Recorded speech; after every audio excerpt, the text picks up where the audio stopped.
नमस्कार दोस्तों। इस वीडियो में हम डिस्कस करेंगे केंद्रीय विद्यालय संगठन रिक्रूटमेंट 2022 के बारे में और इसके लिए पीजीटी कॉमर्स के लिए खास तौर पे सिलेबस, स्कीम और प्रीवियस पेपर्स के बारे में भी डिस्कस करेंगे। सिलेबस को आप कैसे कंप्लीट करें, आप प्रेपरेशन कैसे करें, कहाँ से करें, इस सब के बारे में विस्तार से जानकारी बताएंगे। कौन सी बुक्स पढ़ें आप, सबसे ज़्यादा फायदेमंद कौन सी बुक्स होंगी, प्रीवियस पेपर्स कैसे आपको मिलेंगे, ये सब जानकारी इस वीडियो के थ्रू आपको मिल जाएगी। तो स्टार्ट करते हैं डिस्कशन। अगर आप चैनल पर नए हैं तो सब्सक्राइब करें। मैं जो भी डॉक्यूमेंट शेयर करता हूं वो अपने टेलीग्राम ग्रुप पे शेयर करता हूं। आप टेलीग्राम ग्रुप ज्वाइन कर सकते हैं, उसका एड्रेस ये दिया है, आप इसको टाइप भी कर सकते हैं। तो इसके माध्यम से आपको ऑटोमेटिकली प्रीवियस पेपर वगैरह भी जो मैं शेयर करता हूं वो भी आपको वहां से मिल जाएंगे। जब भी हम किसी पोस्ट के लिए अप्लाई करें तो उसकी एडवर्टीजमेंट हमें खास तौर पे अच्छे से पढ़नी चाहिए, क्योंकि कई ऐसी जानकारी होती हैं जिनके ना होने से बाद में हमको पछताना पड़ सकता है। तो इसलिए हर एक महत्वपूर्ण बात को मैंने यहाँ पे हाईलाइट किया हुआ है और वो मैं डिस्कस करूंगा।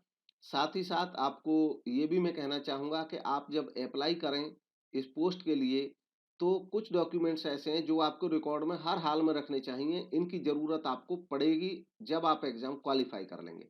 आपको एडवर्टीजमेंट की पूरी कॉपी डाउनलोड करके अपने पास रखनी चाहिए। तो एडवर्टीजमेंट की कॉपी आप डाउनलोड कर सकते हैं केंद्रीय विद्यालय संगठन की वेबसाइट से। साथ ही साथ जब ऑनलाइन अप्लाई करेंगे तो वहां पे ऑप्शन आएगा कि आप जो इन्फॉर्मेशन है इसकी वो डाउनलोड करके रख लें, आपको वो रखनी चाहिए। इसके अलावा मैं ये टेलीग्राम ग्रुप में शेयर भी कर दूंगा, आप वहां से डाउनलोड कर सकते हैं। सिलेबस आपको डाउनलोड करना चाहिए। वो सिलेबस या तो आप डायरेक्ट वेबसाइट से डाउनलोड कर लें, अदरवाइज मैं टेलीग्राम ग्रुप में शेयर करूंगा, आप वहां से ले सकते हैं। तो सबसे पहले एडवर्टीजमेंट में जो महत्वपूर्ण चीजें हैं मैं उनको बता रहा हूं, या तो आप अपने से पढ़ लें पूरा, अदरवाइज मेरे को जो लगी महत्वपूर्ण चीजें वो मैं हाईलाइट करके यहाँ पे डिस्कस कर रहा हूँ वन बाय वन। ये एडवर्टीजमेंट है 15/2022। ये आपको फिल करना पड़ेगा जब आप इंटरव्यू देंगे या आप सिलेक्शन लेने जाएंगे, उस समय जरूरत पड़ती है इन चीजों की। हम फिर पूछते घूमते हैं कि ये कौन सा एडवर्टीजमेंट था, तो इसलिए आपको ये रखना चाहिए जरूर नोट करके। ये डायरेक्ट रिक्रूटमेंट है। डायरेक्ट रिक्रूटमेंट का मतलब है कि ये कोई प्रमोशन वाला रिक्रूटमेंट नहीं है। एक दो बच्चों का इस तरह का क्वेश्चन पूछा था उन्होंने, क्या ये परमानेंट है? बिल्कुल परमानेंट है। डायरेक्ट रिक्रूटमेंट ही होता है जब बाहर से लोगों को डायरेक्टली लाया जाता है। Officers, teaching, non teaching staff की रिक्रूटमेंट है। तो कई सारी पोजीशंस हैं इनमें। खाली वो पोजीशंस की पोस्ट हम डिस्कस करेंगे कौन कौन सी हैं। बाकी जो हमारा डिस्कशन रहेगा मेनली वो केवल और केवल पीजीटी कॉमर्स के लिए रहेगा। अभी जो वैकेंसी निकली हुई है वो assistant commissioner, principal, vice principal, PGT, TGT, librarian, PRT, music, finance officer, assistant engineer civil, assistant section officer, senior secretariat assistant, junior secretariat assistant, stenographer grade 2, Hindi translator, ये सब वैकेंसीज निकली हुई हैं। ये केंद्रीय विद्यालय संगठन की वेबसाइट है, इस पे जाकर के आप इनकी डिटेल जानकारी ले सकते हैं। एग्जाम जो होगा इन सभी पोस्ट के लिए, रिटन एग्जाम, वो कंप्यूटर बेस्ड टेस्ट होना है इस बार। सीबीटी कंप्यूटर बेस्ड टेस्ट होगा। सेंटर से इसके जगह जगह होंगे। जो वैकेंसीज हैं ये टेंटेटिव हैं, ये इंक्रीज भी हो सकती हैं, डिक्रीज भी हो सकती हैं। मोस्ट प्रोबेबली ये समझ के चलिए कि अगर कोई वैकेंसी चेंज होगा तो इंक्रीज होगा, अदरवाइज एज इट इज रहेंगे।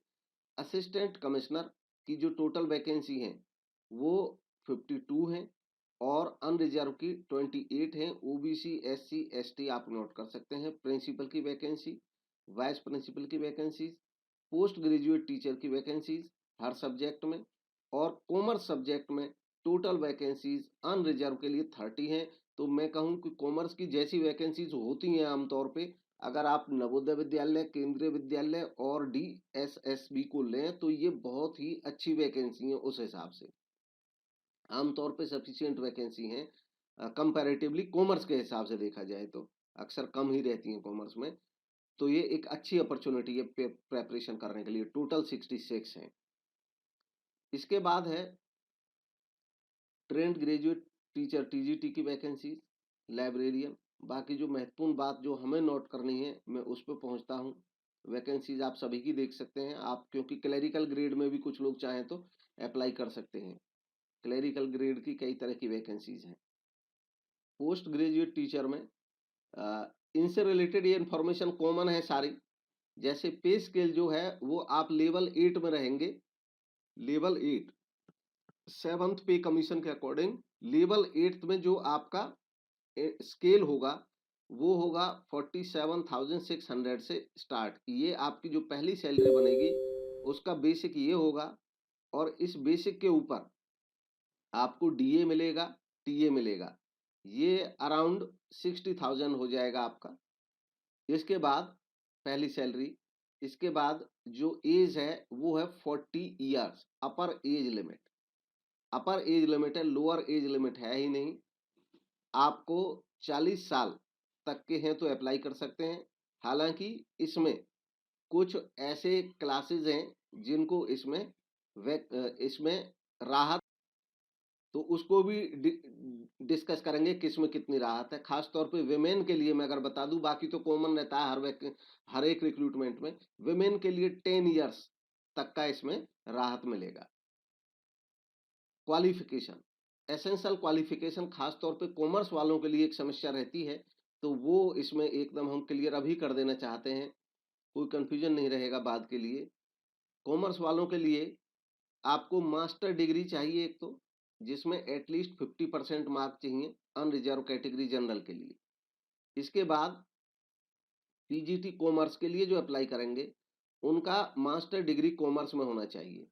मास्टर डिग्री कॉमर्स में मतलब आपकी जो डिग्री है वो एम कॉम होना चाहिए लिखा हुआ। कुछ लोग पूछते हैं क्या इसमें एमबीए अप्लाई कर सकते हैं, नहीं कर सकते, एम कॉम होने चाहिए आप। अब एम कॉम में भी क्या होना चाहिए, इन्होंने जो कंडीशन इस बार दी है वो कहा है कि holder of degree of M com in applied in business economics shall not be eligible. यानी कि सारे एम कॉम एलिजिबल हैं, कोई कंफ्यूजन में ना रहे। सब्जेक्ट का मसला इन्होंने लिखा ही नहीं है इस बार वैकेंसी में। इन्होंने केवल ये कहा है कि अगर आप एम कॉम है अप्लाइड इकोनॉमिक्स में या बिजनेस इकोनॉमिक्स में, तब आप कॉमर्स के लिए अप्लाई नहीं करेंगे। अगर आप अप्लाइड इकोनॉमिक्स में और बिजनेस इकोनॉमिक्स में मास्टर डिग्री रखते हैं, एम कॉम भी, तो आप पीजीटी इकोनॉमिक्स के लिए अप्लाई कर सकते हैं।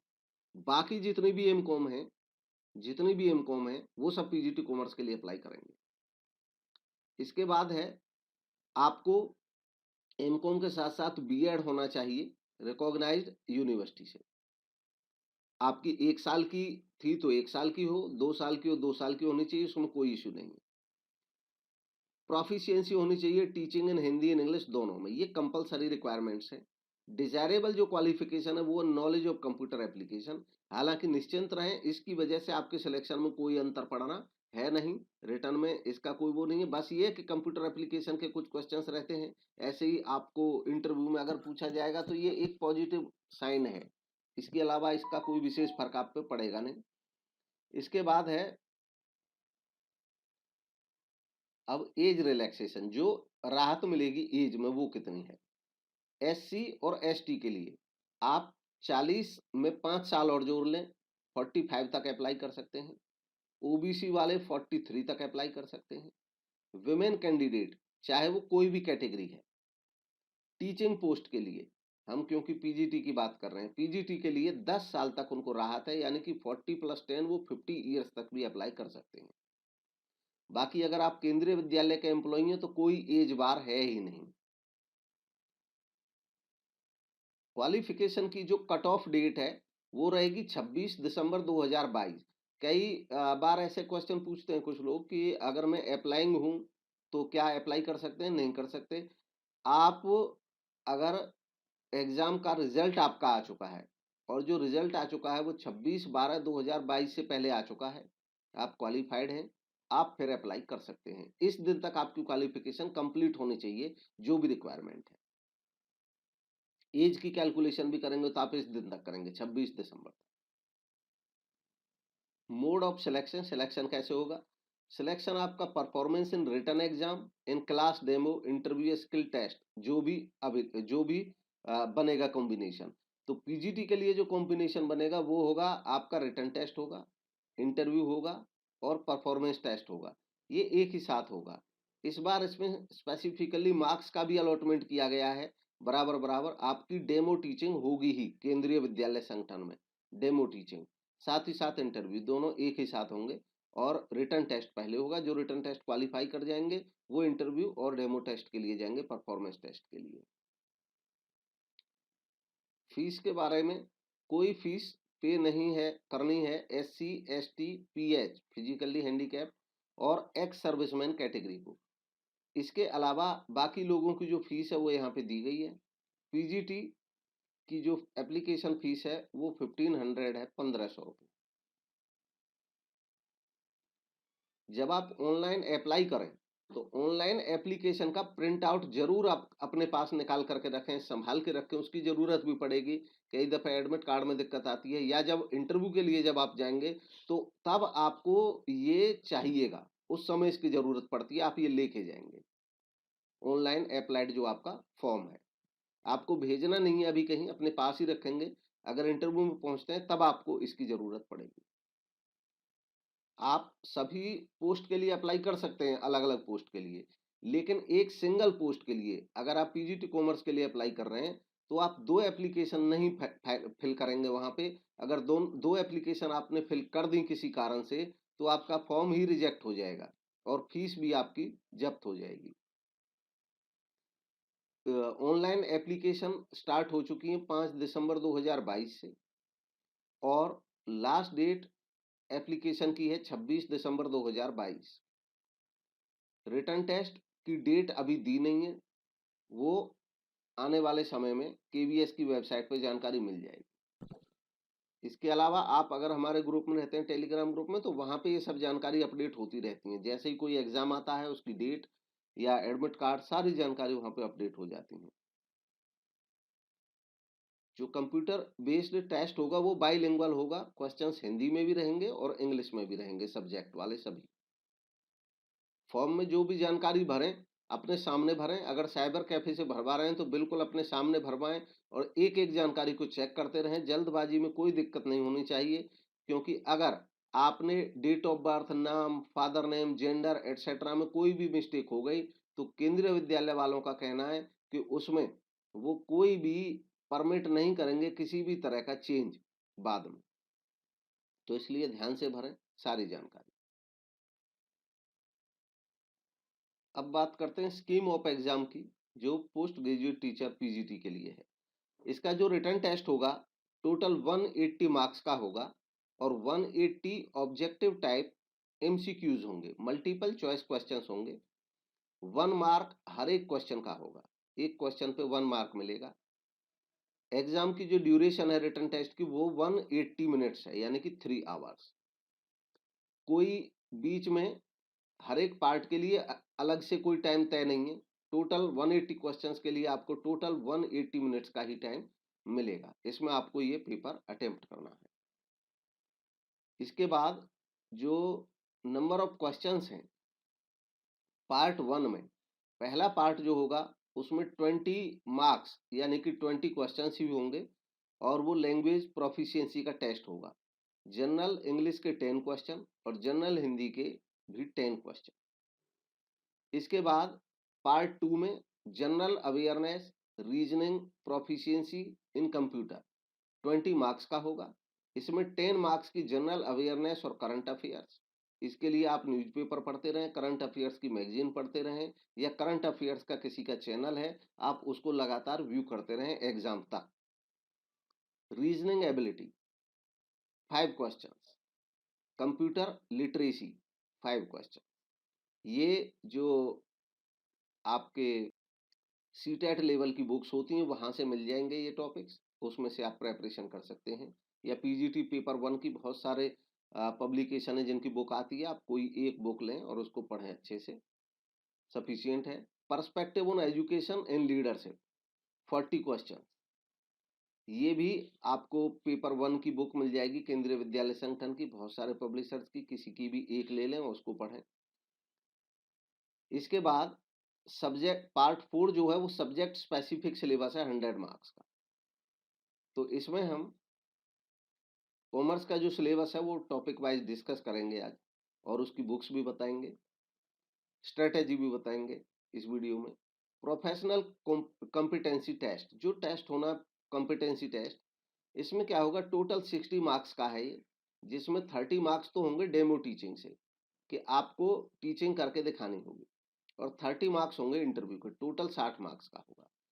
और जो वेटेज होगा रिटन टेस्ट का और प्रोफिशिएंसी टेस्ट का कुल मिलाकर के, वो होगा 70-30 का।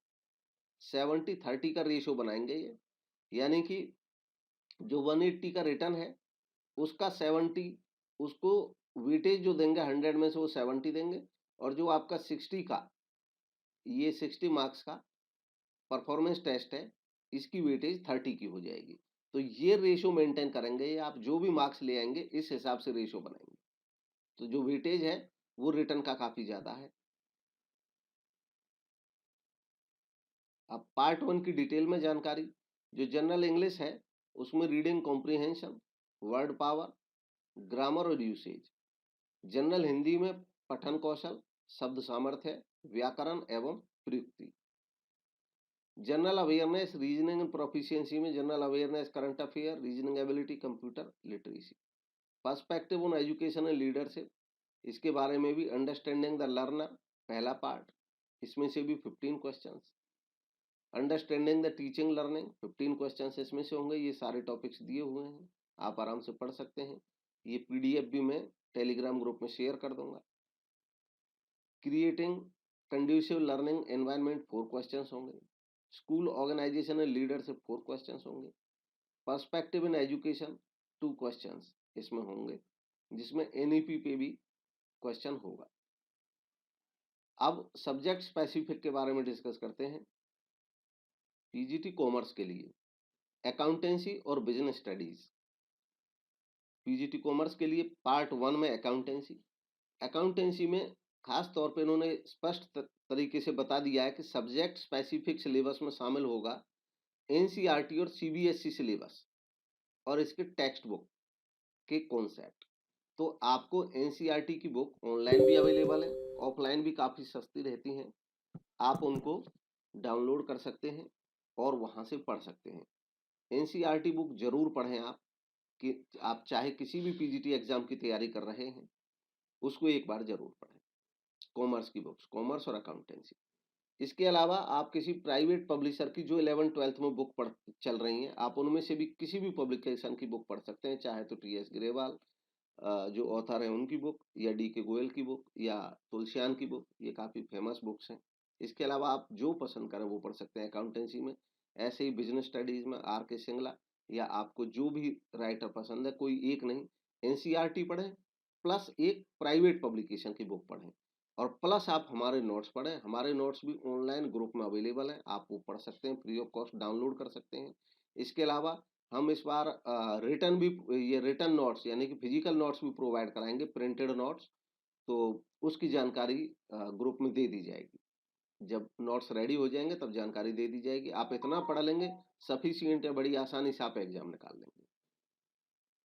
खास तौर पे क्लास 11 और 12th के जो टॉपिक्स हैं वही इस सिलेबस में पूरे रखे गए हैं। हालांकि इसमें ये बताया है कि क्वेश्चन जो होंगे उनमें टेस्टिंग होगी डेप्थ और अंडरस्टैंडिंग इन एप्लीकेशन की, ऐसे कॉन्सेप्ट की पोस्ट ग्रेजुएशन लेवल पे, यानी कि चाहे ग्रेजुएशन या पोस्ट ग्रेजुएशन लेवल पे कोई पर्टिकुलर टॉपिक पढ़ाया जाता है तो अंडरस्टैंडिंग वहां तक की पूछी जाएगी। तो इसलिए आपको थोड़ा सा अपडेट रखना पड़ेगा हर एक कंसर्न टॉपिक को। इंट्रोडक्शन टू अकाउंटिंग, इसमें अकाउंटिंग की इंट्रोडक्शन, ये जो टॉपिक हैं ये 11th क्लास की अकाउंटेंसी की बुक में आपको मिल जाएंगे, एज इट इज मिल जाएंगे पूरे के पूरे, और विद अपडेशन हमारे नोट्स में आपको ये सब मिल जाएगा, जिसमें पीजीटी के हिसाब से जो अपडेशन है पर्टिकुलर टॉपिक का वो भी आपको अवेलेबल होगा। थ्योरी बेस ऑफ अकाउंटिंग, ये भी आपको 11th क्लास में मिल जाएगा, पूरे के पूरे टॉपिक मिल जाएंगे। जीएसटी के बारे में जानकारी 11th क्लास की अकाउंटेंसी की बुक में आपको मिल जाएगी। रिकॉर्डिंग ऑफ बिजनेस ट्रांजेक्शन पूरा 11th क्लास की अकाउंटेंसी की बुक में अवेलेबल है, सारा का सारा टॉपिक यहाँ तक। इसके अलावा आप फाइनेंशियल अकाउंटिंग पार्ट 2, ये यहाँ तक 11th की बुक से मिल जाएंगे ये सारे टॉपिक। अब फाइनेंशियल अकाउंटिंग 2, इसमें financial statement, meaning, importance of trading and profit and loss account, ये भी आपको 11th की बुक से मिलेगा। ये टॉपिक यहाँ तक का। फिर अकाउंटिंग फॉर पार्टनरशिप, ये 12th की अकाउंटेंसी की बुक में मिल जाएगा। Accounting for partnership firm, retirement in death of a partner, dissolution of partnership firm, accounting for share capital, as it is जो सीबीएसई का सिलेबस है वही दे रखा है, बस माइनर कहीं पे कोई चेंज है। अकाउंटिंग फॉर डिवेंचर्स, ये सब भी आपको अवेलेबल होगा 12th की बुक में। Financial statement of A company, ये भी 12th की बुक में आपको पूरा का पूरा अवेलेबल होगा। रेशियोज, कैश फ्लो स्टेटमेंट, तो सारा का सारा सिलेबस वही रखा है जो 11th और 12th में अवेलेबल है। तो आपके लिए बहुत जरूरी है 11th 12th की बुक को अच्छे से पढ़ना इस बार। अब बिजनेस स्टडीज के लिए भी वही तरीका है, वही डायरेक्शन है, वही गाइडलाइन है, एनसीईआरटी और सीबीएसई सिलेबस और टेक्स्ट बुक्स। इसमें foundation of business 11th class की बिजनेस स्टडीज का टॉपिक है। Evolution and fundamental of business, ये 11th की बिजनेस का ही टॉपिक है। Forms of business organisation, public and private global enterprises, business services, emerging modes of business, social responsibility of business and business ethics, finance and trade, sources of business finance, small business and enterprise, internal trade, international trade, nature and significance of management. यहाँ तक के जो topic हैं ये सब आपको 11th की business studies की बुक में मिलेंगे। और इसके बाद के जितने भी टॉपिक हैं, nature and significance of management, principle of management, business environment, planning, organising, staffing, directing, controlling, financial management, financial markets, marketing, consumer protection, ये सारे टॉपिक 12th क्लास की बिजनेस स्टडीज की बुक में आपको मिल जाएंगे। तो ये सिलेबस और स्कीम के बारे में हम डिस्कस किया। अब प्रीवियस पेपर्स के बारे में बात आती है। तो प्रीवियस पेपर्स, मेरे पास जो ओरिजिनल प्रीवियस पेपर्स अवेलेबल हैं उनकी पीडीएफ में टेलीग्राम ग्रुप में शेयर कर दूंगा। आप ग्रुप ज्वाइन कर सकते हैं, उसका कोई पेमेंट नहीं है, चार्ज नहीं है, फ्री ऑफ कॉस्ट है। आप ज्वाइन करें आराम से, वहाँ पे लोग डिस्कस भी करते हैं एक दूसरे के इश्यूज, उनसे भी लगातार जानकारी मिलती रहती है। और जो पेपर्स हैं प्रीवियस पेपर, ये मैं यहाँ पे शेयर कर दूंगा। इसके अलावा इन प्रीवियस पेपर्स पे वीडियोस भी बने मिलेंगे आपको, उनके लिंक भी मैं वीडियो बना करके शेयर करूंगा। प्रीवियस पेपर के जितने क्वेश्चंस हैं उनको सोल्व भी उसके माध्यम से, वीडियो के माध्यम से कराएंगे, वो भी आपको अवेलेबल होगा ग्रुप पे ही। Thank you for watching. आपको अच्छा लगा वीडियो तो लाइक जरूर करें, चैनल को सब्सक्राइब करें। आप पीजीटी एग्जाम की तैयारी, चाहे किसी भी पीजीटी कॉमर्स के किसी भी स्टेट की तैयारी कर रहे हैं, उसके लिए हमारा चैनल बहुत ही लाभदायक होगा, आपके लिए बेनिफिशियल होगा। अगर आपकी कोई क्वेरी है तो आप कमेंट के माध्यम से उस पर रख भी सकते हैं, तो पूरी